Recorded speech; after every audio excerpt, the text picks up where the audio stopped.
Hey everybody, what is going on? I hope you guys are all doing well, and welcome to another tutorial video. In this video, I'm going to be explaining to you guys how you can write PHP code in WordPress, so let's get right into it.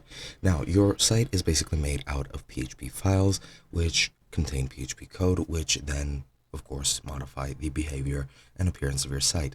Now, these are files that are in the back end of the site, and you can modify them in two ways. One of them is through the use of plugins, and the second one is manually, and I'll be showing you both. However, I will be using external materials for this since I do not have access to plugins and the other method, which is the theme editor. However, for the plugins, what you can use is WP code, and it's this plugin right here, which will allow you to use custom code snippets, which are going to be in PHP. And the way that you actually use this is by doing the following. You go, once you install and activate it, go into code snippets and then add snippet. You'll find a library of pre-made snippets, and then all you need to do is select the use snippet button under the add your custom code or new snippet option if you want to add your custom code. Of course, you can use any of the pre-made ones if you want, but if you want to code your own snippets, you just use that.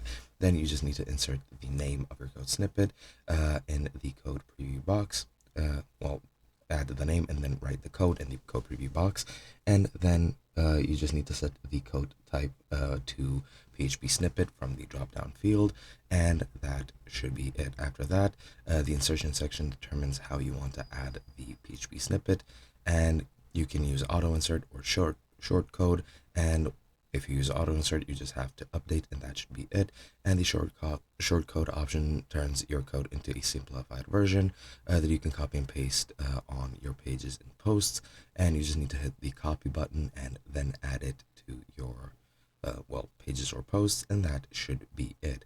Now, to add this manually, you will need to use a file transfer protocol client or a file manager in the WordPress theme editor. So just go ahead and go into appearance and then the theme file editor, then select theme functions and open up the functions.php file, and you just need to add the relevant code to your desired functionality and then hit update file, and that is pretty much it.